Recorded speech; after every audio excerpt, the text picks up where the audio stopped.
আল্লাহ রসুল সাল্লাল্লাহু আলাইহি সাল্লাম মসজিদের মধ্যে এইভাবে সাহাবীদের নিয়ে আলোচনা করছেন। হঠাৎ করে এক গ্রাম্য ব্যক্তি এসে মসজিদের মধ্যে পেশাব করতে শুরু করেছে। আচ্ছা, এখন বলেন, যদি কোনো হিন্দু বা বিধর্মী কোনো ব্যক্তি এই জুমার মসজিদে এসে যদি ওই বারান্দায় বা এখানে পেশাব করে, সে কি এখান থেকে সুস্থভাবে বের হতে পারবে? হাসপাতালেও হয়তো তার ট্রিটমেন্ট আর হবে না। আল্লাহ রাসূল বসা, সাহাবাদেরকে তিনি বয়ান করছেন, এই মুহূর্তে গ্রাম্য ব্যক্তি এসে একেবারে মসজিদের মাঝ বরাবর পেশাব করে দিয়েছে। সাহাবায়ে কেরাম তো মারার জন্য প্রস্তুত। আল্লাহ রাসূল বলেন, থামো থামো, তাকে পেশাব করতে দাও। ওই ব্যক্তি যখন পেশাব শেষ করেছে, আল্লাহ রাসূল তাকে ডেকে আনছে। ডেকে এনে বলল যে, তুমি যে এখানে পেশাব করেছো, এটা তো পেশাব করার জায়গা না, এটা হলো আল্লাহর ইবাদতের জায়গা, আল্লাহকে সেজদা করার জায়গা। সুতরাং এমন কাজ আর দ্বিতীয়বার করবা না, এই স্থান পুত পবিত্র রাখতে হয়। তো ওই ব্যক্তি দীর্ঘক্ষণ দাঁড়িয়ে চিন্তা করলো যে এমন একটা পুত পবিত্র, মানে আমাদের মন্দির বা গির্জার মতো একটা পুত পবিত্র জায়গা, এখানে আমি না বুঝে পেশাব করেছি। আর তিনি আমাকে কিছুই বললেন না, আমাকে আরো সুন্দর করে বুঝিয়ে দিলেন যে আমি যেন পরবর্তীতে পেশাব না করি। এমন সুন্দর চরিত্রের অধিকারী একজন মানুষ, তিনি কখনো মিথ্যা বলতে পারে না, তিনি শেষ নবী, তিনি সত্যি নবী। ওই বেঈমান সাথে সাথে বলে, ইয়া রাসূলুল্লাহ, আমি আর বেঈমান অবস্থায় আমার বাড়িতে ফিরে যেতে চাই না, এক্ষুনি আপনার হাতটা বাড়িয়ে দেন আর আমাকে কালেমা পড়ে মুসলমান বানিয়ে দেন। সুবহানাল্লাহ। আম্মা বা'দু ফাকাদ ক্বালাল্লাহু তাআলা ফি কালামিহিল মাজিদ ওয়া ফি ফুরকানিহিল হামিদ। সকলে জবান খুলে মুহাব্বতের সাথে পড়ি, আউযু বিল্লাহি মিনাশ শাইতানির রাজীম। বিসমিল্লাহির রহমানির রহিম। লাকাদ কানা লাকুম ফি রাসূলিল্লাহি উসওয়াতুন হাসানাহ লিমান কানা ইয়ারজুল্লাহা ওয়াল ইয়াওমাল আখির। وقال النبي الصادق المصدوق صلى الله عليه وسلم: من أحب سنتي فقد أحبني، من أحب سنتي فقد أحبني، ومن أحبني كان معي في الجنة। محمد نے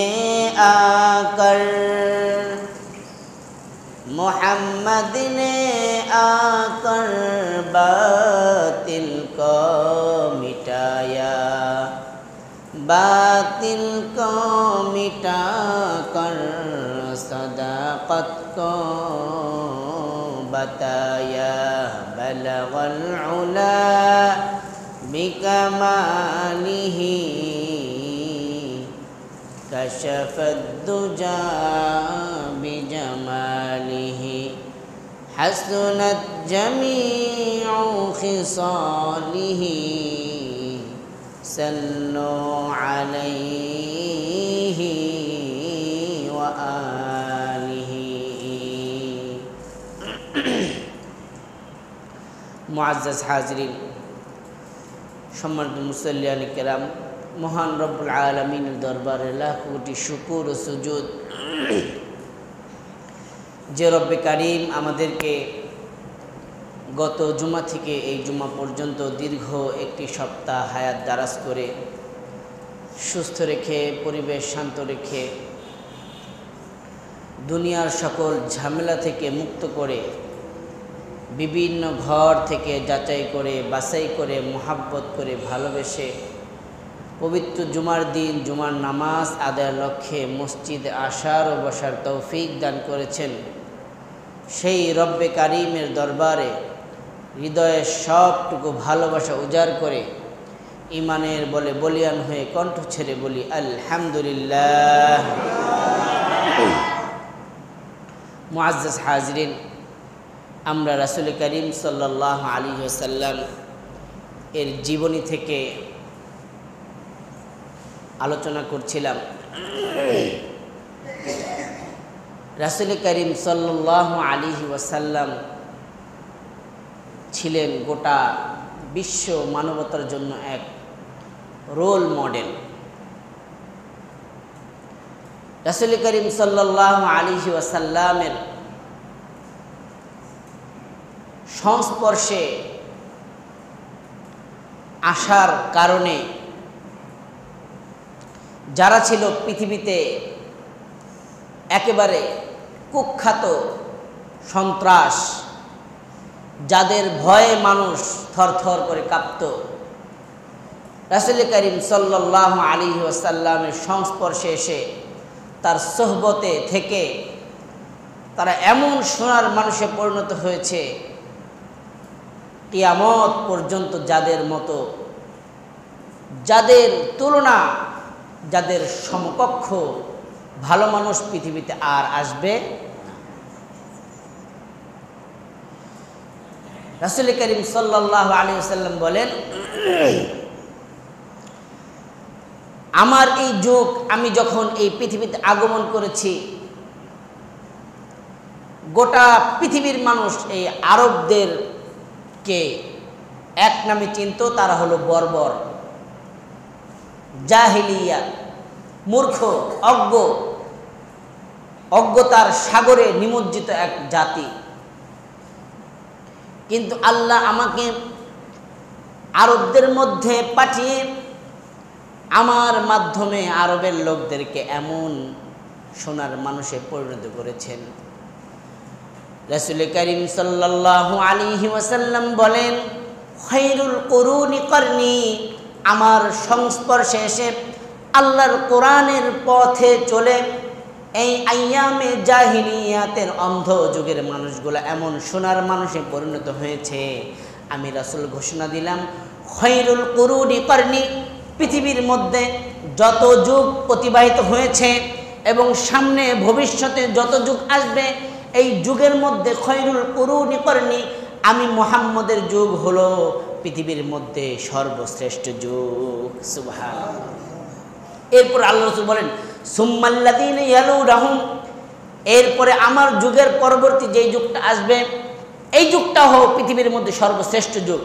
সুম্মাল্লাযীনা ইয়ালুনাহুম, এরপরে তৃতীয় যুগ যেটা আসবে, তাবে তাবিঈনের যুগ, এই যুগটাও পৃথিবীর মধ্যে সর্বশ্রেষ্ঠ। আল্লাহ রাসূল বলেন, খায়রুল কুরুনি করনি সুম্মাল্লাযীনা ইয়ালুনাহুম সুম্মাল্লাযীনা ইয়ালুনাহুম, আমার যুগ, সাহাবাদের যুগ, তাবেঈদের যুগ, তাবে তাবেঈনের যুগ, এই তিন যুগ হলো পৃথিবীর মধ্যে সর্বশ্রেষ্ঠ। এরপরে যা আসবে এমন যুগ পৃথিবীতে আসতেও পারে বা অতীতেও থাকতে পারে, কিন্তু আমি রাসূলের সোহবতে এসে যে সকল মানুষ ছিল কুখ্যাত সন্ত্রাস, যাদের চরিত্র ছিল হিংস্র, হায়নার চাইতেও নিকৃষ্ট, এমন চরিত্রের মানুষগুলো যখন আমি রাসূলের সংস্পর্শে আসছে, কোরআনের সোহবত গ্রহণ করেছে, তারা এমন মানুষে পরিণত হয়েছে, কিয়ামত পর্যন্ত যাদের অনুসরণ করবে মানুষ, তারাই হেদায়েত প্রাপ্ত হয়ে যাবে। সুবহানাল্লাহ। আল্লাহ রাসূল বলেন, আসহাবী কান নুজুম ফাবিআইহিম ইক্তাদাইতুম ইহতাদাইতুম, আমার প্রত্যেকটা সাহাবী আকাশের ওই উজ্জ্বল নক্ষত্রের মতো। আমার যে কোনো একজন সাহাবীর জীবনীকেও যদি ফলো করে, অনুসরণ করে, ওই ব্যক্তি হেদায়েতের পথ পেয়ে যাবে। তারা কি ছিল আর কিভাবে এমন সোনার মানুষে পরিণত হলো? আল্লাহ রাব্বুল আলামিন বলেন, লাকাদ কানা লাকুম ফি রাসূলিল্লাহি উসওয়াতুন হাসানাহ, তোমাদের জন্য এমন সোনার মানুষ হওয়ার সম্ভাবনা আমি আল্লাহ রেখে দিয়েছি। আমি আল্লাহ তোমাদের জন্য এমন ভালো মানুষ হওয়ার জন্য তোমাদের জন্য রাস্তা খুলে রেখেছি। তোমরা যদি আমি রসুলের, আমার রসুল মুহাম্মদের আদর্শকে তোমাদের জীবনে বাস্তবায়ন করো, তোমরাও পৃথিবীতে সবচাইতে উৎকৃষ্ট মানুষে পরিণত হবা। রাসূলের মধ্যে আল্লাহ তাআলা আমাদের জন্য উত্তম আদর্শ রেখে দিয়েছেন।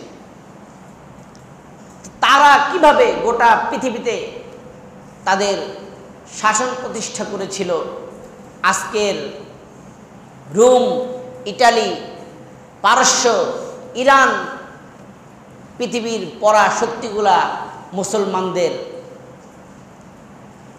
পদচারণায় পূর্ণ হয়েছিল। মুসলমানদের কাছে তাদের ক্ষমতা ধরা দিয়েছিল। কিভাবে সম্ভব হয়েছিল? তারা দিক দিগন্তে রাসূল করিম সাল্লাল্লাহু আলাইহি ওয়াসাল্লামের এই আদর্শের পতাকা নিয়ে তারা ছুটেছে। যেখানেই আল্লাহ রসুলের আদর্শ নিয়ে তারা গেছেন, সেখানকার ভূমি সাহাবাদের পদচুম্বন করতে বাধ্য হয়েছে। আর আজকে আমরা তো অপমানিত, লাঞ্ছিত কেন? কারণ আজকে আমার জীবনে রাসূলের আদর্শ নাই, আজকে আমার জীবনে রাসূলের সুন্নত নাই। আর আজকে রাসূলের সুন্নতগুলো নিয়েছে বিধর্মীরা।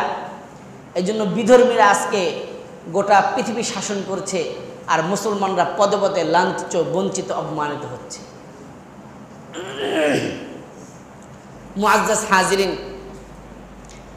আল্লাহ তাআলা আমাদেরকে এমন মহান সম্পদ দিয়েছেন, আমাদের মধ্যে বিশ্ব মানবতার মুক্তির দিশারি মুহাম্মদ আরবি সাল্লাল্লাহু আলাইহি সাল্লামকে পাঠিয়েছেন আমাদের ভাগ্যকে খোলার জন্য, আমাদেরকে দামি মানুষ বানানোর জন্য। কিন্তু আমরা তাকে চিনতে পারলাম না। যে চিনে সে কিনে, আর যে জানে সে মানে। আমরা তো রাসূলকে চিনতে পারলাম না, এই জন্য রাসূলের আদর্শগুলো আমরা আমাদের জীবনে গ্রহণ করতে পারি নাই।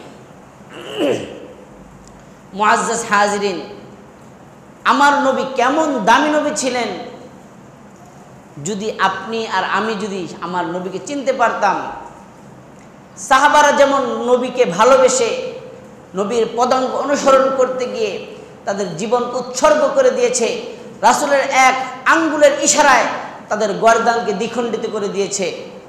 আমরাও যদি সত্যিকার অর্থে সেই রাসূলকে চিনতে পারতাম, তাহলে আমাদের জীবনে রাসূলের আদর্শ বাস্তবায়ন করাটা অনেক সহজ হয়ে যেত। এই জন্য রাসূলকে চিনতে হবে। মুআজ্জাজ হাজিরিন, রাসূল করিম সাল্লাল্লাহু আলাইহি ওয়াসাল্লাম এমন এক যুগের মধ্যে এসেছেন, যেই যুগের মানুষ ছিল বর্বর, মূর্খ, শিরক কুফরের মধ্যে লিপ্ত। এমন এক যুগের মধ্যে রাসূল এসেছেন ইসলামের বার্তা নিয়ে, কোরআনের দাওয়াত নিয়ে। তার কথা কেউ শুনতেছে না, সবাই যার যার মন মতো চলছে, যে পথে চলছিল সে পথেই চলছে। রাসূল করিম সাল্লাল্লাহু আলাইহি ওয়াসাল্লাম যখন তাদেরকে দ্বীনের দাওয়াত দিচ্ছেন, তারা বলেন, মা ওয়াজাদনা আলাইহি আবাআনা, ও মুহাম্মদ তোমার কথা আমি কেন শুনব? যুগ যুগ ধরে আমার পূর্বপুরুষ, বাপ দাদা, 14 গোষ্ঠী যেই পথে চলেছে আমরা সে পথেই চলব। নতুন করে তোমার ধর্মের কথা আমরা কেন শুনব? এভাবে রাসূলের কথাকে মানুষ প্রত্যাখ্যান করত। রাসূল করিম সাল্লাল্লাহু আলাইহি ওয়াসাল্লাম একদিন মরুভূমি দিয়ে যাচ্ছেন, তার সাথে কিছু সাহাবায়ে কেরাম ছিল। সাহাবায়ে কেরামকে নিয়ে আল্লাহ রাসূল সাল্লাল্লাহু আলাইহি ওয়াসাল্লাম কথাবার্তা বলছেন। এমন সময় পাশ দিয়ে একজন শিকারী, যে মরুভূমিতে দব শিকার করত। দব হলো একটা প্রাণী যেটা দেখতে প্রায় গুই সাপের মতো দেখা যায়। এটাকে আরবে বলে দব, বাংলায় বলে এটাকে সান্ডা। তো এই দব শিকার করত। আরবের লোকদের মধ্যে এই দব খাওয়ার অনেক প্রচলন আছে। ওই দব শিকারে যখন দব শিকার করে দীর্ঘদিন অপেক্ষা করার পরে একটা বড় ধরনের একটা দব শিকার করেছে। দব শিকার করে আনন্দে মনের সুখে আনন্দে নাচতে নাচতে বাড়িতে যাচ্ছে। দবটাকে একেবারে আদামারা করে ফেলেছে যাতে করে আর না যেতে পারে। তো এইভাবে আদামারা করে দবটাকে এই হাতার মধ্যে ঢুকিয়ে তারপর নিয়ে যাচ্ছে যাতে করে না যেতে পারে। ওই রাখাল শিকারে যখন যাচ্ছে দেখে মরুভূমির এক পাশে কিছু লোক জড়সড় হয়ে একজন ব্যক্তির কথা শুনছে। ওই দব শিকারী ব্যক্তি ডাক দিয়ে বলল, মান হুয়া, সে কে? তোমরা এত মনোযোগ সহকারে কার কথা শুনছো? ওই ব্যক্তিকে?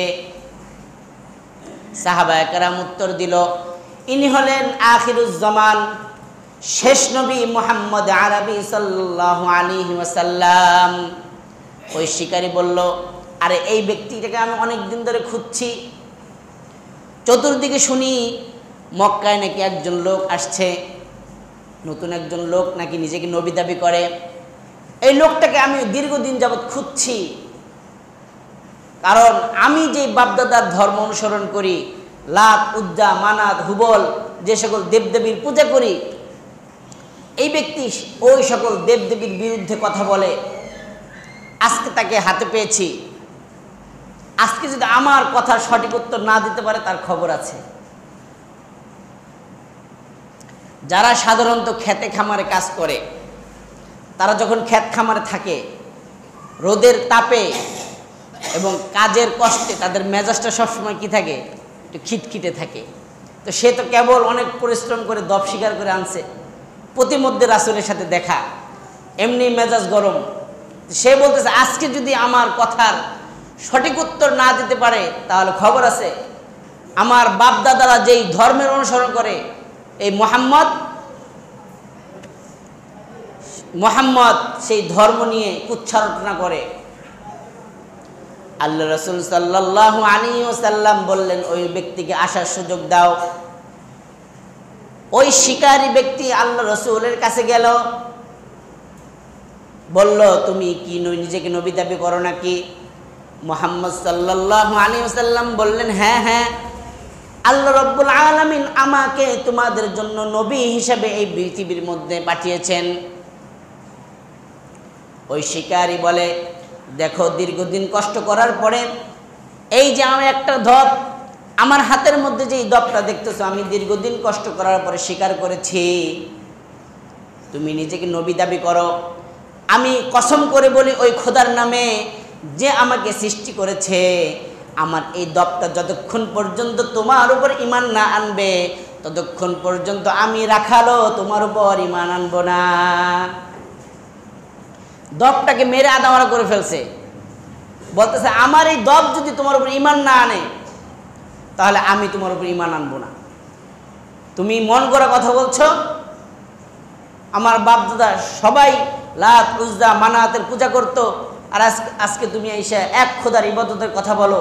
আজকে এই বনের সান্ডা, এই বনের দব যদি তোমার উপর ঈমান না আনে তাহলে আমিও ঈমান আনবো না। আল্লাহ রাসূল বলেন, তাই নাকি? বলেন, হ্যাঁ। আল্লাহ রাসূল সাল্লাল্লাহু আলাইহি ওয়াসাল্লাম বললেন, ঠিক আছে, তোমার দবটাকে ছাড়ো। বলে, আমার দবটা ছাড়বো? এত কষ্ট করে ধরেছি, যদি দৌড় দেয়, যদি পালায়া যায়, এটার জিম্মাদারি নেবে কে? আল্লাহ রাসূল বলেন, দব যদি ছুটে যায় তাহলে আমি জিম্মাদারি। বলেন, দব যদি না পায় তাহলে দবের পরিবর্তে আপনাকে বেঁধে নিয়ে যাব। সাহাবায়ে কেরাম চোখ রাঙাচ্ছেন, যেহেতু রাসূলের সাথে এমন ব্যবহার করছো।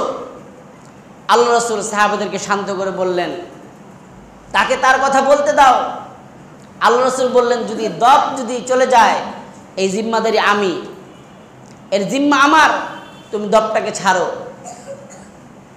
আল্লাহ রাসূল সাল্লাল্লাহু আলাইহি ওয়াসাল্লামের কথা শুনে ওই রাখাল, ওই শিকারী দবটাকে বালুর মধ্যে রাখলো। আল্লাহ রাসূল সাল্লাল্লাহু আলাইহি ওয়াসাল্লাম দবের দিকে তাকিয়ে বললেন, ইয়া দব, ইয়া দব, হে দব।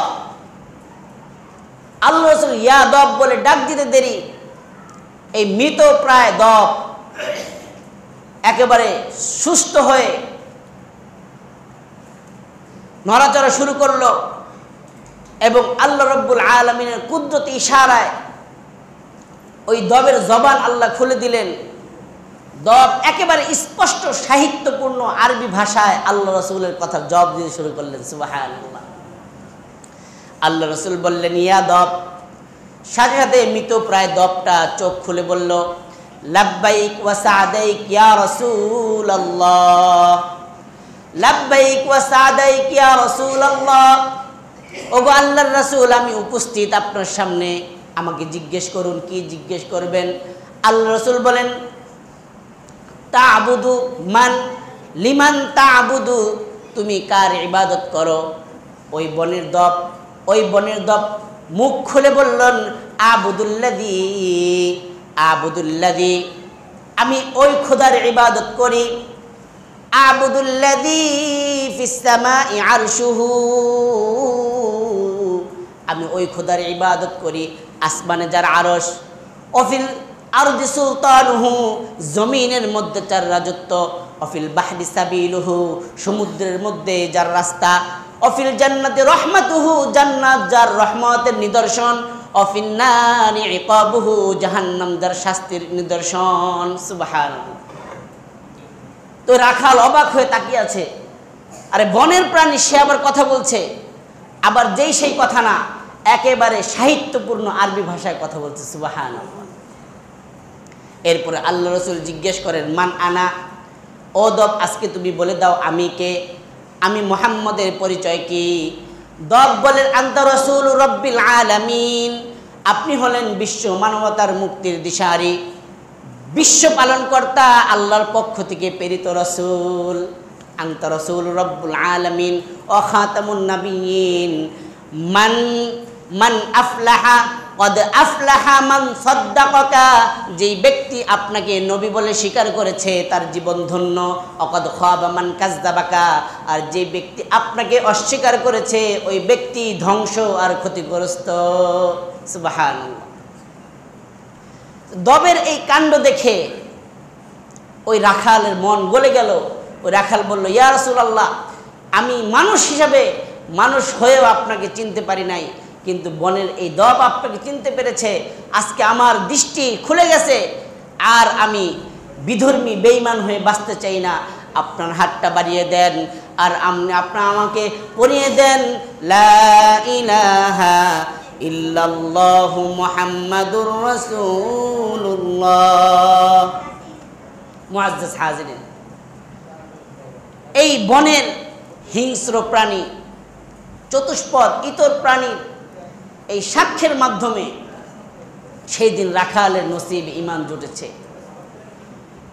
তো বনের প্রাণীরা পর্যন্ত আল্লাহ রাসূলকে চিনেছে, কেন চিনবে না? বনের প্রাণীরা কেন চিনবে না? মুহাম্মদ তো শুধু মানুষের জন্য না, মুহাম্মদ আরবি শুধু মানুষের জন্য আসে নাই, শুধু মুসলমানদের জন্য আসে নাই। হিন্দু, বৌদ্ধ, খ্রিস্টান, আস্তিক, নাস্তিক, পৃথিবীতে যত মানুষ আসছে সকলের জন্য মুহাম্মদ আরবি এক হেদায়েতের আলোকবর্তিকা হিসেবে পৃথিবীতে আগমন করেছে।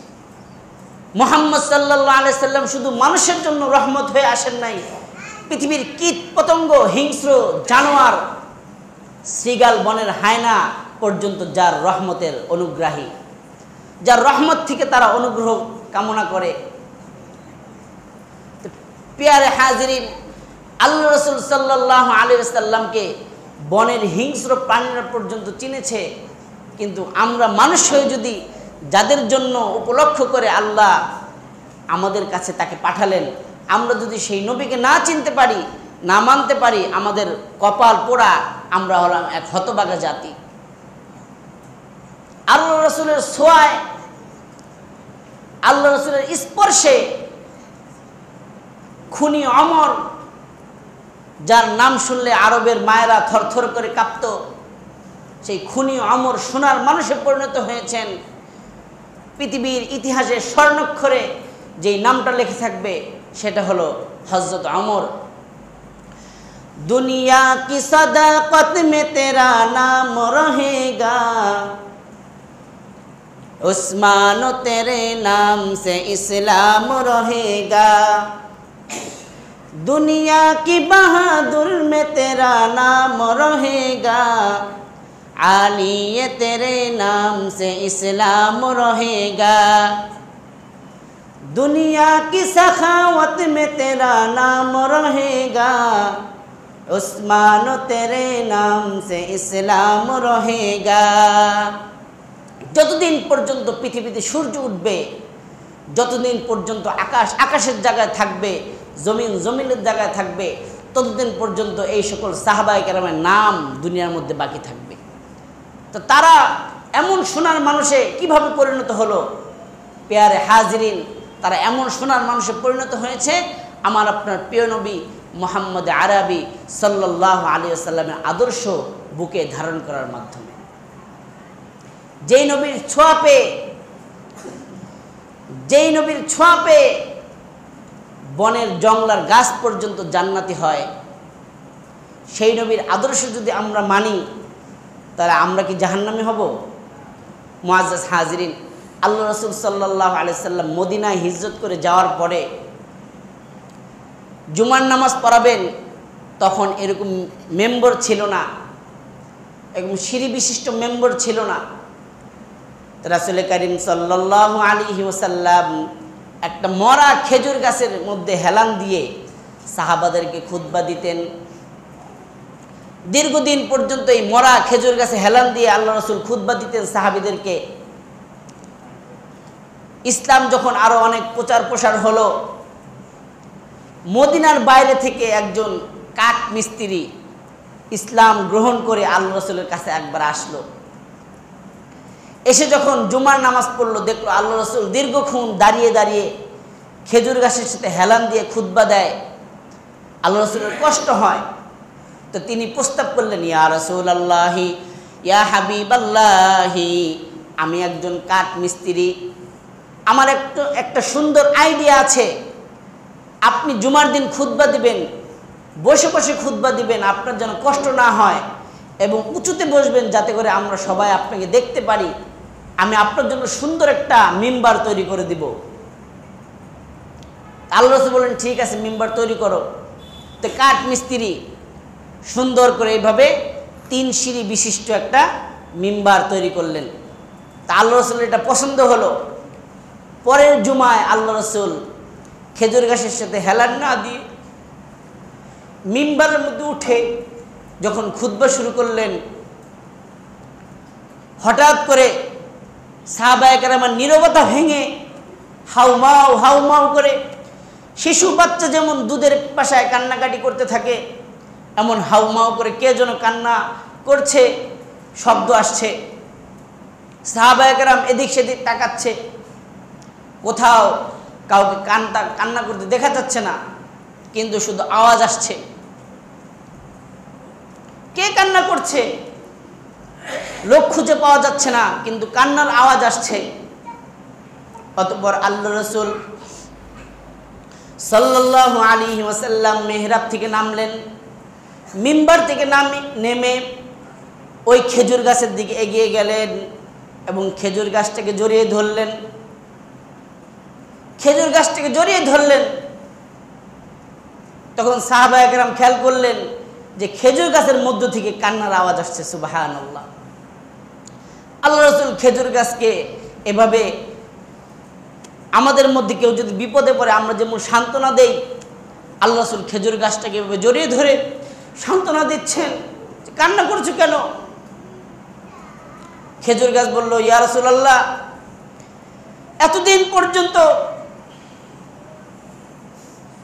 আপনি আমার পিঠে হেলান দিয়ে খুতবা দিতেন, এই জীবনে, এই দুনিয়ার জীবনে এর চাইতে বড় সৌভাগ্য আমার আর কিছু নাই যে বিশ্বনবী আমার পিঠে হেলান দিয়ে খুতবা দিচ্ছেন। কিন্তু আজকে আপনি নতুন এক মিম্বারে বসে খুতবা দিচ্ছেন, আর আজকে থেকে আমি আপনার সংস্পর্শ থেকে, সহবত থেকে বঞ্চিত হয়ে গেলাম। এর চাইতে দুর্ভাগ্য আর আমার কিছু হতে পারে না। অতঃপর আল্লাহ রাসূল তাকে সান্ত্বনা দিলেন, বললেন তুমি কান্না করো না, কিয়ামতের দিন তুমি যেহেতু আমাকে মহব্বত করো, আমাকে ভালোবাসো, কিয়ামতের দিন আমি রাসূলের সাথে তুমি জান্নাতে থাকবা। সুবহানাল্লাহ। দুনিয়াতে তোমার ফল হয় না, তোমার কাছে ফুল হয় না, কিন্তু আমি রাসূল বললাম তুমি যখন আমার সাথে জান্নাতে থাকবা তোমার গাছের মধ্যে ফল হবে, ফুল হবে, ফল যখন পাকবে আমি রাসূল তোমার ফলগুলো খাবো। তখন খেজুর গাছের কান্না থেমে গেল। আল্লাহ রাসূল বললেন একজন মানুষকে যেভাবে কাফন করে সুন্দর করে কবর খনন করে তাকে কবর দেওয়া হয়, এই খেজুর গাছটাকে মানুষের মতো সম্মানের সাথে তোমরা এই জান্নাতুল বাকির মধ্যে কবর দাও। সুবহানাল্লাহ। দেখেন একটা খেজুর গাছ যেটা ফল না দিলে, ফুল না দিলে আমাদের চুলার লাকড়ি হয়, আমাদের ঘরের ফার্নিচারের কাঠ হয়, সেই খেজুর গাছ যখন আল্লাহ রাসূলকে মহব্বত করে ভালোবাসে, তার স্থান চুলায় হয় না, তার স্থান ঘরের ফার্নিচারে হয় না, তার স্থান আল্লাহর জান্নাতের মধ্যে হয়। তো খেজুর গাছের জন্য তো আল্লাহ রাসূল আসেন নাই, খেজুর গাছের জন্য আল্লাহ রাসূল আসেন নাই, আল্লাহ রাসূল আসছেন আমার আর আপনার জিন্দেগি পরিবর্তন করার জন্য, আমার আর আপনার জিন্দেগি আল্লাহর রঙে রাঙানোর জন্য। কিন্তু খেজুর গাছ আল্লাহ রাসূলকে মহব্বত করার কারণে জান্নাতি হয়ে গেল, আর আমি আর আপনার জন্য যেই রাসূল এসেছে সেই রাসূলের আদর্শ আমি আর আপনি গ্রহণ না করার কারণে জাহান্নামের দিকে চলে যাচ্ছি। মুআজ্জাজ হাজিরিন, এই জন্য পৃথিবীতে শান্তির প্রতীক হলো বিশ্বনবী মুহাম্মদ আরবি সাল্লাল্লাহু আলাইহি ওয়াসাল্লাম। তার আদর্শ যখন যেখানে গ্রহণ করেছে যেই ব্যক্তি, ওই ব্যক্তি দামি হয়ে গেছে, সমাজের মধ্যে একটা রোল মডেলে পরিণত হয়েছে। মুআজ্জাজ হাজিরিন, আজকে আমাদের জিন্দেগির মধ্যে রাসূলের সেই আদর্শ নাই, রাসূলের সেই আদর্শ নাই। এই জন্য আমাদের জিন্দেগির মধ্যে রাসূলের সেই আদর্শগুলো খুঁজে খুঁজে অর্জন করতে হবে। আজকে রাসূল একটা আদর্শ বলবো, আল্লাহ রাসূল সাল্লাল্লাহু আলাইহি সাল্লামের একটা আদর্শ ছিল মানুষের সাথে কখনো প্রতারণা না করা, মানুষকে কখনো না ঠকানো, মানুষের সাথে কখনো মিথ্যা না বলা। আজকে আমাদের মধ্যে এই আদর্শ কি আছে বলেন? আমাদের মধ্যে এই আদর্শ নাই। আজকে এই আদর্শ নিয়ে গেছে ইহুদিরা, আজকে এই আদর্শ নিয়ে গেছে খ্রিস্টানরা।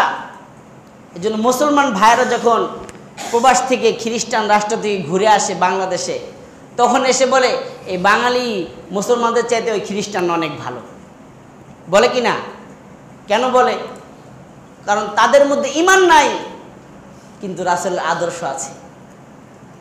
কিন্তু আমাদের মধ্যে পরিপূর্ণ ঈমানও নাই, রাসূলের সেই আদর্শ নাই। মুআজ্জাজ হাজিরিন, যেন আল্লাহ রাসূলের একটা আদর্শ যদি আমি আপনার জীবনে বাস্তবায়ন করতে পারি, সুন্দর চরিত্র। আল্লাহ রাসূলের চরিত্র ছিল সবচাইতে সুন্দর। কাফেররা আল্লাহ রাসূলের চরিত্র দেখে মুগ্ধ হয়ে ইসলামের মধ্যে দলে দলে প্রবেশ করত, আর আজকে আমাদের চরিত্র দেখে কাফেররা ইসলাম থেকে দূরে সরে যায়, মুসলমানরা ইসলাম ত্যাগ করে আমাদের চরিত্র দেখে।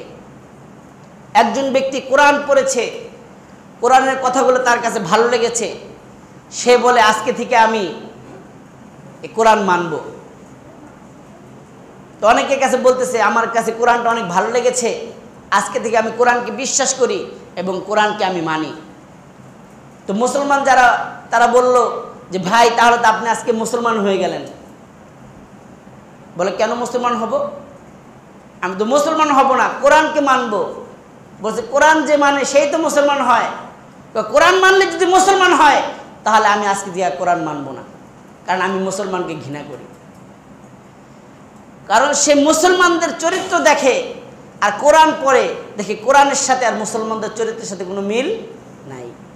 কিন্তু আল্লাহ রাসূল সাল্লাল্লাহু আলাইহি সাল্লাম ছিলেন এক জীবন্ত কোরআন। হযরত আয়েশা বলেন আল্লাহ রাসূলের চরিত্র কেমন ছিলেন? আম্মাজান আয়েশা বলেন খুলুকুহু আল কুরআনুল আযীম। আল্লাহ রাসূলের চরিত্র ছিল পুরা 30 পারা কোরআন। পুরা 30 পারা কোরআন যেভাবে আছে আল্লাহ রাসূলের চরিত্রের মধ্যে সব গুণাগুণ এইভাবেই পাওয়া যায়। সুবহানাল্লাহ। মুআজ্জাজ হাজরিন, আল্লাহ রাসূল সাল্লাল্লাহু আলাইহি সাল্লাম মসজিদের মধ্যে এইভাবে সাহাবীদের নিয়ে আলোচনা করছেন। হঠাৎ করে এক গ্রাম্য ব্যক্তি এসে মসজিদের মধ্যে পেশাব করতে শুরু করেছে। আচ্ছা, এখন বলেন, যদি কোনো হিন্দু বা বিধর্মী কোনো ব্যক্তি এই জুমার মসজিদে এসে যদি ওই বারান্দায় বা এখানে পেশাব করে, সে কি এখান থেকে সুস্থভাবে বের হতে পারবে? হাসপাতালেও হয়তো তার ট্রিটমেন্ট আর হবে না। আল্লাহ রাসূল বসা, সাহাবাদেরকে তিনি বয়ান করছেন, এই মুহূর্তে গ্রাম্য ব্যক্তি এসে একেবারে মসজিদের মাঝ বরাবর পেশাব করে দিয়েছে। সাহাবায়ে কেরাম তো মারার জন্য প্রস্তুত। আল্লাহ রাসূল বলেন, থামো থামো, তাকে পেশাব করতে দাও। ওই ব্যক্তি যখন পেশাব শেষ করেছে, আল্লাহ রাসূল তাকে ডেকে আনছে। ডেকে এনে বলল যে, তুমি যে এখানে পেশাব করেছো, এটা তো পেশাব করার জায়গা না, এটা হলো আল্লাহর ইবাদতের জায়গা, আল্লাহকে সেজদা করার জায়গা। সুতরাং এমন কাজ আর দ্বিতীয়বার করবা না, এই স্থান পুত পবিত্র রাখতে হয়। তো ওই ব্যক্তি দীর্ঘক্ষণ দাঁড়িয়ে চিন্তা করলো যে এমন একটা পুত পবিত্র, মানে আমাদের মন্দির বা গির্জার মতো একটা পুত পবিত্র জায়গা, এখানে আমি না বুঝে পেশাব করেছি। আর তিনি আমাকে কিছুই বললেন না, আমাকে আরো সুন্দর করে বুঝিয়ে দিলেন যে আমি যেন পরবর্তীতে পেশাব না করি। এমন সুন্দর চরিত্রের অধিকারী একজন মানুষ, তিনি কখনো মিথ্যা বলতে পারে না, তিনি শেষ নবী, তিনি সত্যি নবী। ওই বেঈমান সাথে সাথে বলে, ইয়া রাসূলুল্লাহ, আমি আর বেঈমান অবস্থায় আমার বাড়িতে ফিরে যেতে চাই না, এক্ষুনি আপনার হাতটা বাড়িয়ে দেন আর আমাকে কালেমা পড়িয়ে মুসলমান বানিয়ে দেন। সুবহানাল্লাহ। এই জন্য আল্লাহ রাসূলের সুন্নতগুলা আমরা যদি আমাদের জীবনে বাস্তবায়ন করতে পারি, তাহলে এই আলোচনা সার্থক, আমাদের জীবন হবে সার্থক। আল্লাহ রাব্বুল আলামিন আল্লাহ রাসূলকে ভালোবেসে তার আদর্শগুলো আমাদের জীবনে বাস্তবায়ন করার তৌফিক দান। সকলে বলুন আমিন। ওয়া আখির দাওয়ানা আলহামদুলিল্লাহি রাব্বিল আলামিন। যারা সুন্নত পড়ে